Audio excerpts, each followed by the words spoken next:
Hello there, this is World News Program coming to you live on All 24 News from the capital, Algiers. I'm your host, Krimfaz Zachary, and up next are the top stories. Algeria steps up for Syria. Algerian Foreign Minister delivers President Abdelmajid Tebboun's message as 270,000 displaced Syrians return home.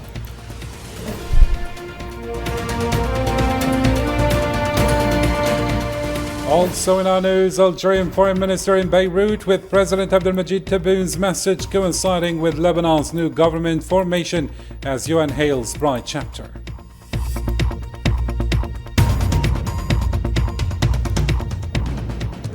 Coming up as well, 183 Palestinian prisoners freed in fifth prisoner swap deal. Palestinian detainees hospitalized as Hamas highlights resistance ethical superiority.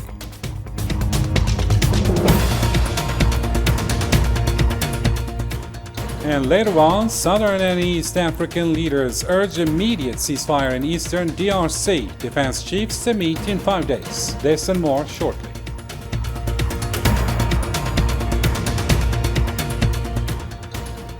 Welcome back to the program. First off in our news, Algerian Foreign Minister Ahmed Attaf delivered a written message from President Abdelmajid Tebboun to Syrian Transitional President Ahmed Hossein Ashara on Saturday in Damascus. As Tebboun's special envoy, Mr. Attaf conveyed warm fraternal greetings, congratulations, and best wishes for Ashara's success in leading Syria through this critical phase, according to Algerian Foreign Ministry. On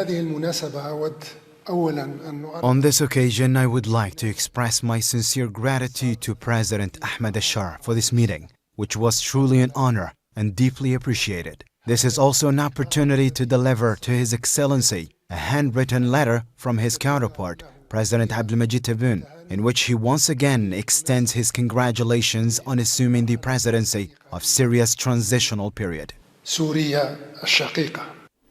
Similarly, Algerian Foreign Minister Ahmed Attaf reaffirmed Algeria's commitment to supporting Syria's unity and stability. Speaking with his Syrian counterpart, Assad al-Shabani, he highlighted Algeria's readiness to enhance cooperation in energy, trade, and investment. Mr. Attaf also reiterated Algeria's willingness to assist in restoring Syria's institutions, both bilaterally and as an Arab member of the UN Security Council. He stressed Algeria's determination to coordinate with Syria on all levels, strengthening historic ties of fraternity and solidarity.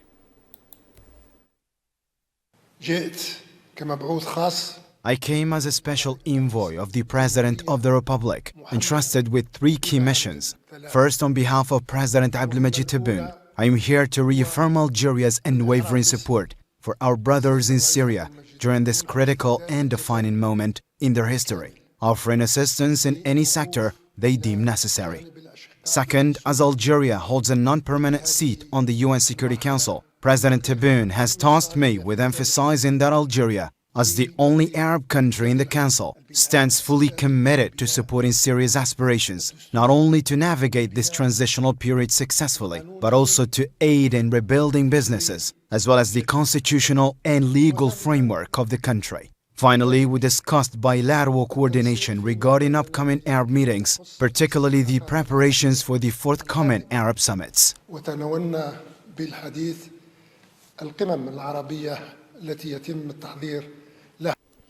In another Syria-related development, the representative of the United Nations High Commissioner for Refugees in Syria, Gonzalo Vargas Llosa, has announced the return of 270,000 Syrian refugees to their homeland since last December.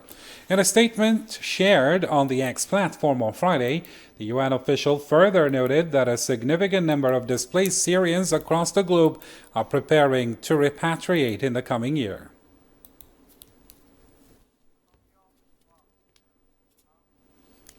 And as President Abdelmajid Tebboun's special envoy, Algerian Foreign Minister Ahmed Attaf, arrived in Beirut on Saturday for an official visit aimed at strengthening bilateral ties.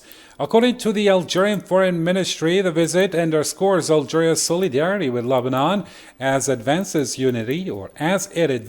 unity, sovereignty, and development. Mr. Attaf is set to meet Lebanese President Joseph Aoun to deliver a message from Abdelmajid Tebboune and hold high-level talks with senior officials, reinforcing cooperation and mutual respect between the two nations. Moving on, in a related topical development, Lebanese President Joseph Aoun has signed a decree establishing a new government comprising 24 ministers. According to a statement from the Lebanese presidency, President Aoun also signed a decree accepting the resignation of Najib Mikati's government. Alongside newly appointed Prime Minister Nawaf Salam, he endorsed the decree mandating the formation of the new cabinet.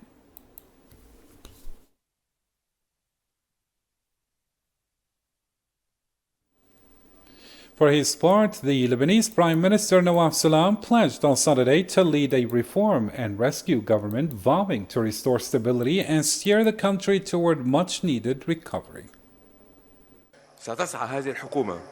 This government will work to restore trust between citizens and the state, between Lebanon and its Arab neighbors, and between Lebanon and the international community. Most importantly, it aims to rebuild the lost connection between the state and the aspirations of young women and men, offering them hope that their dreams can take root and flourish right here in their homeland. Prime Minister Nawaf Salam also underscored the imperative for his government to uphold security and stability in Lebanon by advancing the implementation of UN Security Council Resolution 1701 and the ceasefire agreement with the Zionist entity. First, reform is the only true path to salvation. This requires the government to ensure security and stability in Lebanon by enforcing Resolution 1701, upholding the ceasefire agreement, and overseeing the complete Israeli withdrawal from every last centimeter of Lebanese territory. At the same time, reconstruction is not merely a promise, it's a firm commitment. The government, in cooperation with Parliament, must work to fully implement the Taif agreement and push forward with crucial financial and economic reforms.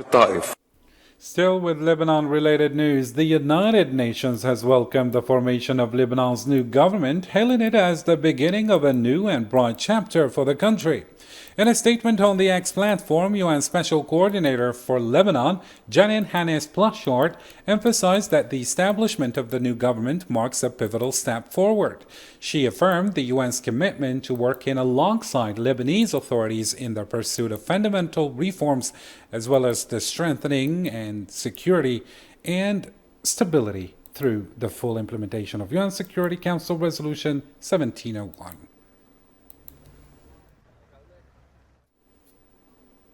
The Zionist occupation forces persist in their aggression against Lebanon, blatantly violating the ceasefire. According to the Lebanese news agency, the occupation forces set fire on Saturday to several homes in the town of Edessa, located in the Marjioun district of Nabatea Governorate.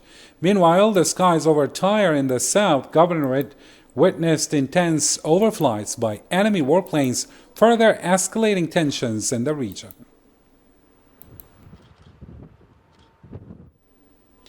Zionist warplanes carried out a deadly air raid on the eastern city of Baalbek, killing 6 Lebanese and injuring 2 others, according to the Lebanese National News Agency. The attack targeted the Shara neighborhood on the outskirts of the eastern Lebanon mountain range. The casualty toll remains preliminary as rescue efforts continue.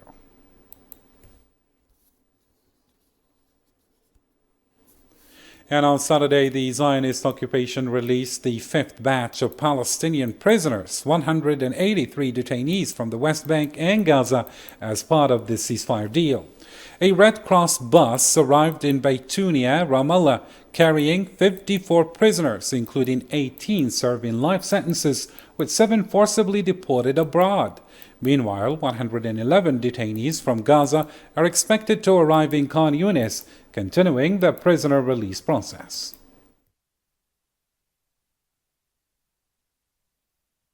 الحمد لله شعور لا يوصف بس بتظل فرحتنا. Thank God, the feeling is indescribable.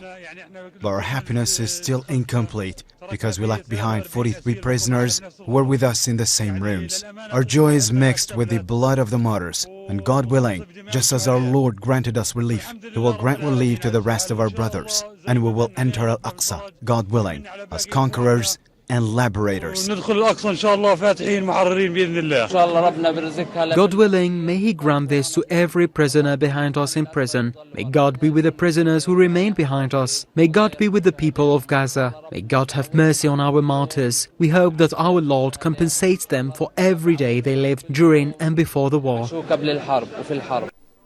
Al-Qassam Brigades, the military wing of Hamas, released 3 Zionist prisoners on Saturday as part of the 5th batch of the exchange deal's first phase.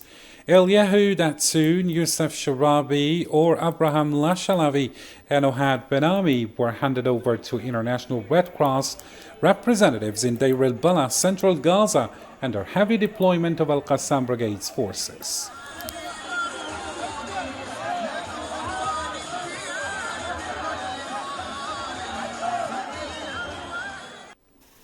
Hamas stated its commitment to international law in handling Zionist prisoners, ensuring their protection despite the ongoing occupation attacks. In an official statement, the group reaffirmed its adherence to legal and humanitarian standards, rejecting violations even amid continued aggression. Let's find out more with Zahra Farjani now. For a long time, he remained silent. Then, when he finally spoke, it was nothing but bluster. Such is the case of Benjamin Netanyahu, the so-called prime minister of the Zionist entity, who feigned shock at the condition of released prisoners, claiming they looked pale before being handed over to the Red Cross in Gaza. A narrative the occupation desperately sought to weaponize, attempting to stir globally sympathy and vilify the Palestinian resistance. Yet, the reality is undeniable. These prisoners were the direct victims of a war imposed by their own government, a war of extermination waged against Gaza for over 15 months. But the propaganda crumbled undone by the very testimony of those it aimed to exploit. A word to the Azzedine Al-Qassam Brigades. I thank them for preserving my life. They gave us food and water. I thank them for caring for me, protecting me, and keeping me alive. Thank you. Thank you. In stark contrast to these images of human treatment, the world has also witnessed the harrowing scenes of freed Palestinian prisoners, emaciated, brutalized, and in desperate need of medical attention. Many were rushed to ambulances, bearing the scars of systematic torture inflicted by the occupation. There are prisoners who weigh less than half of her. Some people have reached 40-45 kilograms, and there have been many cases of death. Several martyrs from the prisoners inside the prisons have been martyred in the sections where we were. The first phase of the ceasefire deal has laid bare the truth. The Palestinian resistance has upheld its humanity, while the occupation has once again revealed its brutality. And now, as its officials scramble to manipulate these moments to justify further aggression, the world is left with an undeniable question: who are the real criminals? Still with the same file, Norway has rejected any plan to displace Palestinians, calling it a violation of international law. Deputy Foreign Minister Andreas Kravek emphasized that Palestine is the homeland of the Palestinian people, who have the sole right to self-determination and statehood, and affirmed, or as affirmed by UN resolution and the International Court of Justice.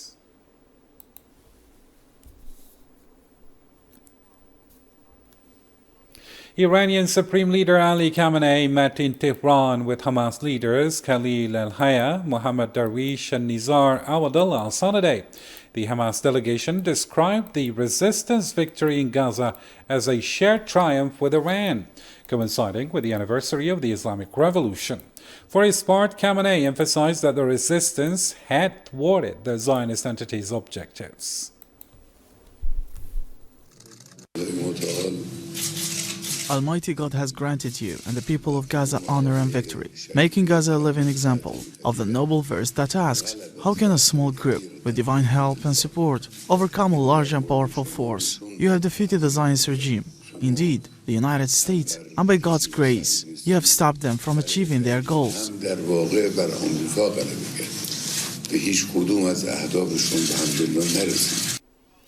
The Iranian Foreign Ministry strongly denounced the United States sanctions on the International Criminal Court of Justice, ICC, calling it a gross abuse of power.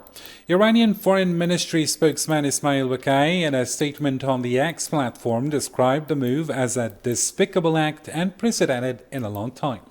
He further accused Washington of an ongoing addiction to enforcing its domestic laws beyond its borders, underscoring Tehran's opposition to what it sees as U.S. overreach in international affairs.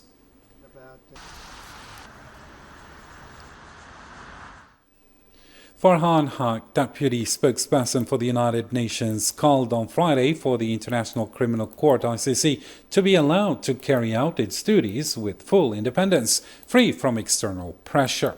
Responding to U.S. sanctions on the court imposed by President Donald Trump, Haq underscored in a press conference that the ICC is a key pillar in the global fight against impunity. He further emphasized that the UN expects Washington to uphold its obligations under the United Nations Headquarters Agreement, given its role as the host country. People have been talking about for years.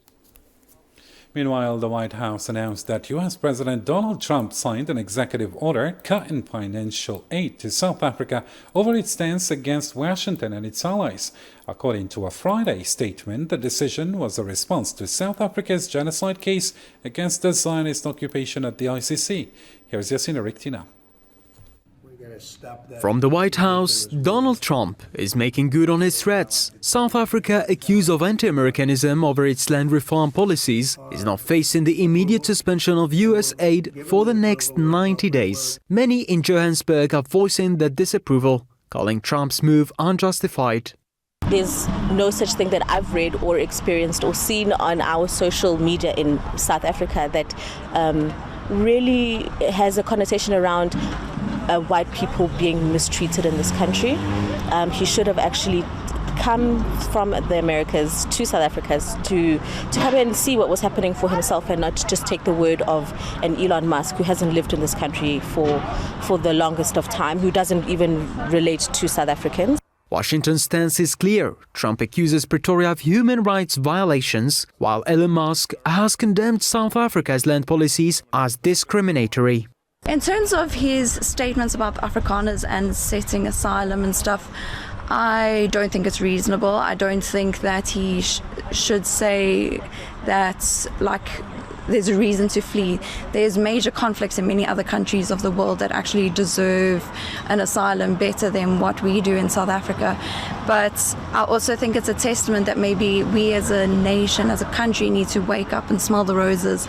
And we have been through so many adversities in our past. We are well adept in trying to deal with these adversities, and I think we need to learn, we need to cope with it within ourselves. We shouldn't be pulling in all these other countries and people. The consequences seem far-reaching. The freeze on US aid threatens the livelihoods of over 8 million South Africans living with HIV. Vital funding for the fight against HIV, tuberculosis and malaria now hangs in the balance, with research and prevention programs at risk of collapse. The Act does not specify the race of any people, so I think if it causes any harm or danger, it's to all people, you know. So, however, he sees it as an attack to a certain race, which is probably unfortunate.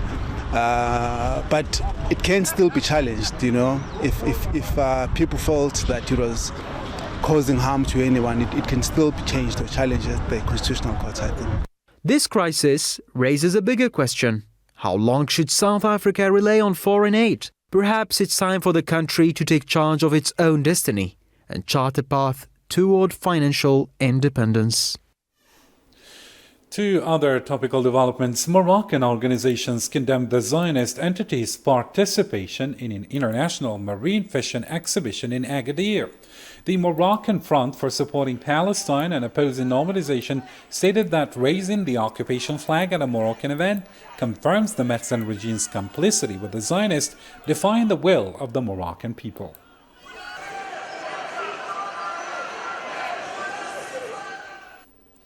Still in Morocco, Mohamed Al-Gloussi, president of the Moroccan Association for the Protection of Public Money, renewed his call for a popular uprising against corruption and urged participation in Sunday's National March.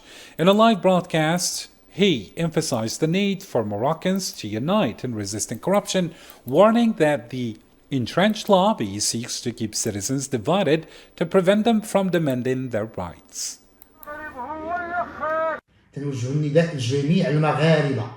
We call on all Moroccans who are concerned about this protest to remain vigilant, assuming that corruption will be faced by supernatural creatures. We as Moroccans are the ones directly affected by this march. You need to understand that corruption must be fought by every Moroccan using all legal means and through resistance. The individuals responsible for it don't want Moroccans to unite behind this cause.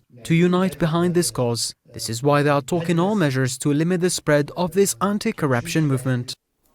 On behalf of President Abdelmajid Tebboune, Algerian Prime Minister Nadir Arbawi and his Tunisian counterpart Kamal Madouri led the commemoration of the 67th anniversary of Saqqiyat Sidi Youssef massacre on Saturday. According to the Algerian Prime Minister's office, both leaders discussed strengthening bilateral ties in line with the strategic vision of President Tebboune and Sayed. They then visited the memorial site to recite Al-Fatiha, or the opening chapter of the Holy Quran, in honor of the martyrs of the French colonial bombing on February 8, 1958. In his speech, Algerian Prime Minister Nadir Arbawi condemned the massacre as a stain on French colonial history and a testament to its brutality. In the collective memory of both brotherly peoples, it stands as one of the shameful stains on French colonial history, a history that falsely claimed to be civilized. As I have said before, it remains a stark example of the barbarity of colonialism and its reliance on collective punishment, even against those who merely provided aid and support to the fighters of the National Liberation Army in their heroic struggle. And in another development, but in Africa still, Southern and East African leaders meeting in Dar es Salaam on Saturday called for an immediate and unconditional ceasefire in eastern DR Congo amid ongoing clashes between the army and M23 armed group. The story with Islam Said now.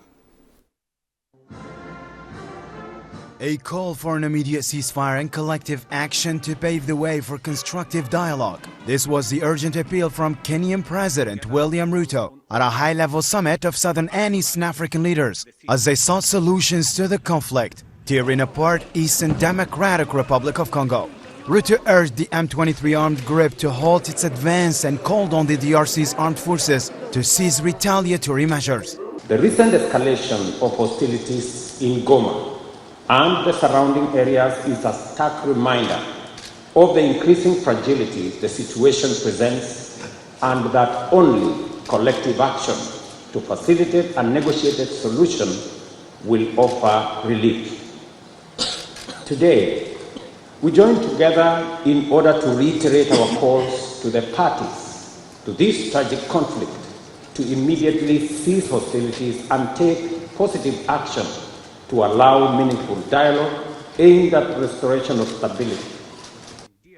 Pointing out to the humanitarian catastrophe in Eastern DRC, Ruto reminded leaders that the crisis did not emerge overnight. It has raged for over decades, with devastating consequences on security, diplomacy, and human lives. We find ourselves standing face to face with a grave and protracted security, diplomatic, and humanitarian crisis in DRC, a situation that demands our immediate, collective, and sustained attention.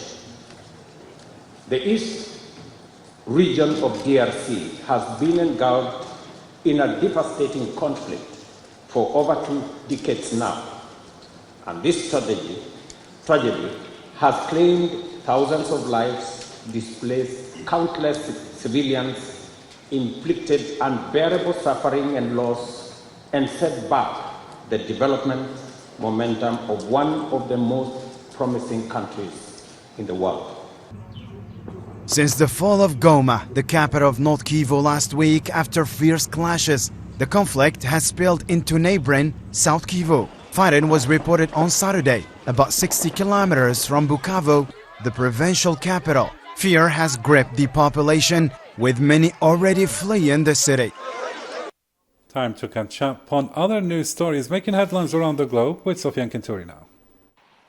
Russia's defense ministry announced that its forces eliminated hundreds of Ukrainian militants in the past hours and destroyed multiple military targets. Meanwhile, Ukrainian President Volodymyr Zelensky announced plans on Saturday to increase the number of young recruits in the armed forces. The move aims to curb Russian advances in eastern Ukraine. Sudan's leader General Abdel Fattah al-Burhan announced plans for a caretaker government of national experts. He welcomed opposition dialogue but excluded those he accused of seeking power through violence. South African presidential spokesperson Magwinya stated that the country's support for Palestine is not anti-US, but a commitment to international law and human rights. He expressed concern over false information spread by Biden's administration and called for engagement with the new US administration to mend ties. US President Donald Trump warned of tariffs on imports from Tokyo if no solution is found for the $68 billion trade deficit. During a meeting with Japanese Prime Minister Shigeru Ishiba, Trump insisted the move wouldn't spark a trade dispute. The end of our program. Thank you for watching. Till next time, bye-bye.